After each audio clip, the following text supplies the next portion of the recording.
Federalist 26. The idea of restraining the legislative authority in regard to the common defense considered. For the Independent Journal. Hamilton. To the people of the state of New York.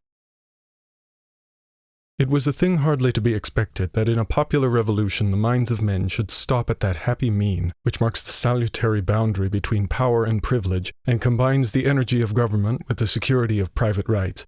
A failure in this delicate and important point is the great source of the inconveniences we experience, and if we are not cautious to avoid a repetition of the error in our future attempts to rectify and ameliorate our system, we may travel from one chimerical project to another. We may try change after change, but we shall never be likely to make any material change for the better.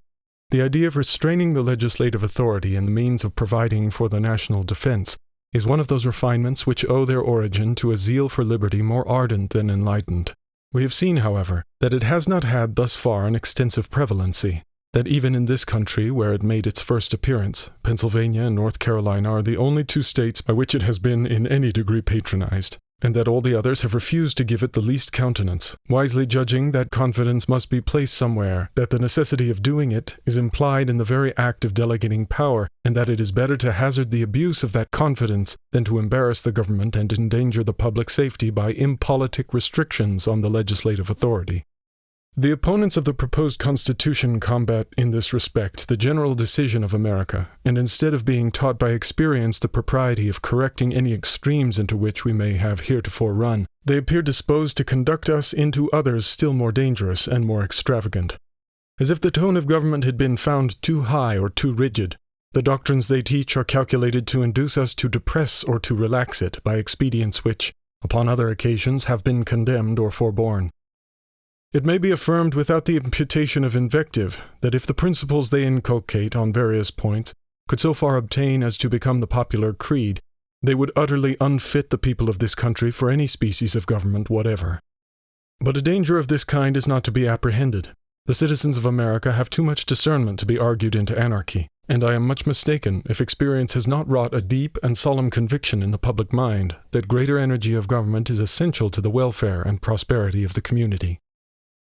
It may not be amiss in this place concisely to remark the origin and progress of the idea which aims at the exclusion of military establishments in time of peace. Though in speculative minds it may arise from a contemplation of the nature and tendency of such institutions fortified by the events that have happened in other ages and countries, yet as a national sentiment it must be traced to those habits of thinking which we derive from the nation from whom the inhabitants of these states have in general sprung. In England, for a long time after the Norman Conquest, the authority of the monarch was almost unlimited. Inroads were gradually made upon the prerogative in favor of liberty, first by the barons and afterwards by the people, till the greatest part of its most formidable pretensions became extinct. But it was not till the Revolution of 1688, which elevated the Prince of Orange to the throne of Great Britain, that English liberty was completely triumphant. As incident to the undefined power of making war, an acknowledged prerogative of the crown, Charles II had, by his own authority, kept in foot in time of peace a body of 5,000 regular troops, and this number James II increased to 30,000, who were paid out of his civil list. At the Revolution, to abolish the exercise of so dangerous an authority, it became an article of the Bill of Rights then framed that the raising or keeping a standing army within the kingdom in time of peace, unless with the consent of Parliament, was against the law. In that kingdom, when the pulse of liberty was at its highest pitch, no security against the danger of standing armies was thought requisite beyond a prohibition of their being raised or kept up by the mere authority of the executive magistrate. The patriots, who effected that memorable revolution, were too temperate, too well informed to think of any restraint on the legislative discretion. They were aware that a certain number of troops for guards and garrisons were indispensable, that no precise bounds could be set to the national exigencies, that a power equal to every possible contingency must exist somewhere in the government, and that when they referred the exercise of that power to the judgment of the legislature, they had arrived at the ultimate point of precaution which was reconcilable with the safety of the community. From the same source, the people of America may be said to have derived an hereditary impression of danger to liberty from standing armies in time of peace.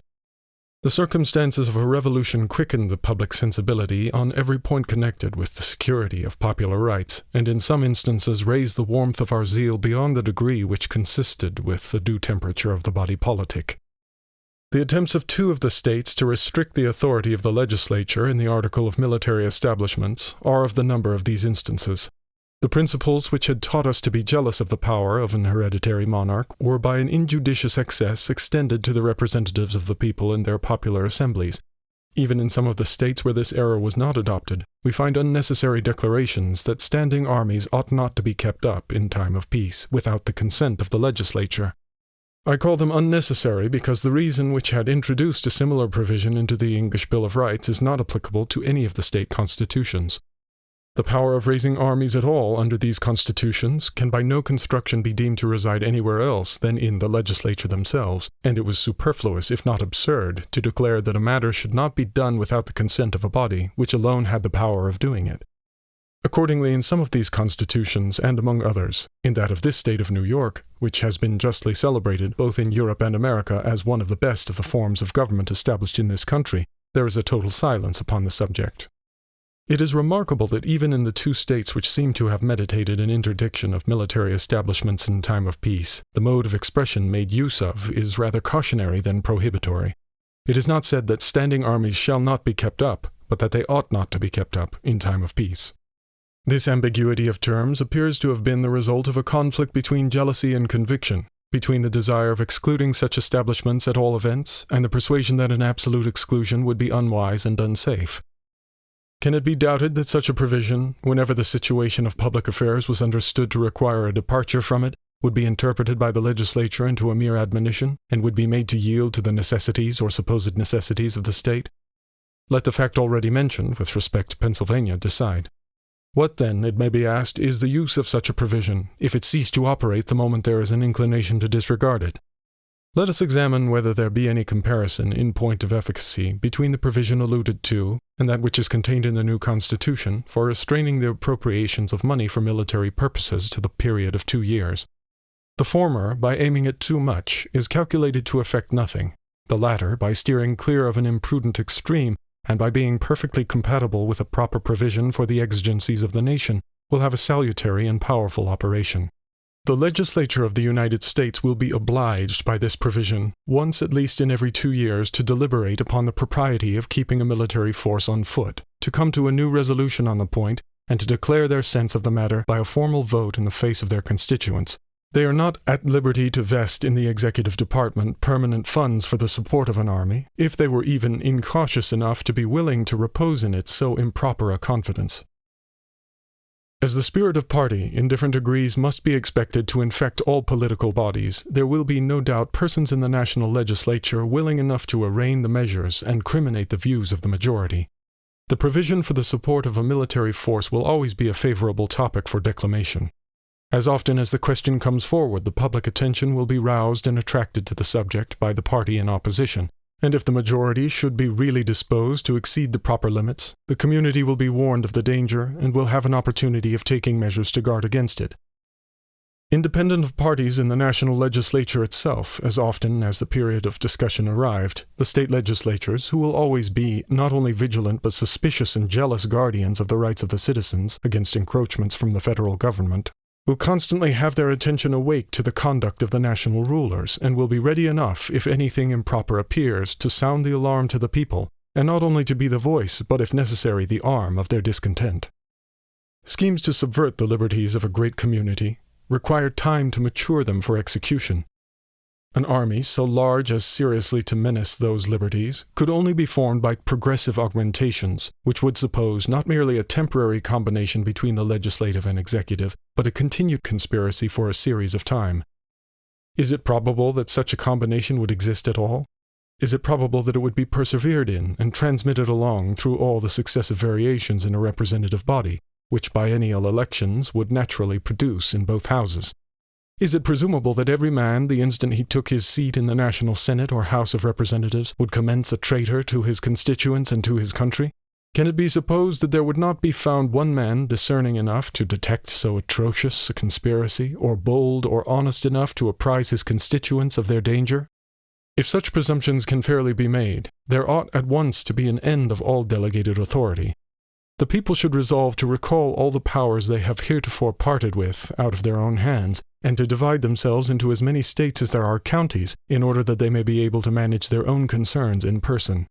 If such suppositions could even be reasonably made, Still, the concealment of the design for any duration would be impracticable. It would be announced by the very circumstance of augmenting the army to so great an extent in time of profound peace. What colorable reason could be assigned in a country so situated for such vast augmentations of the military force? It is impossible that the people could be long deceived, and the destruction of the project and of the projectors would quickly follow the discovery.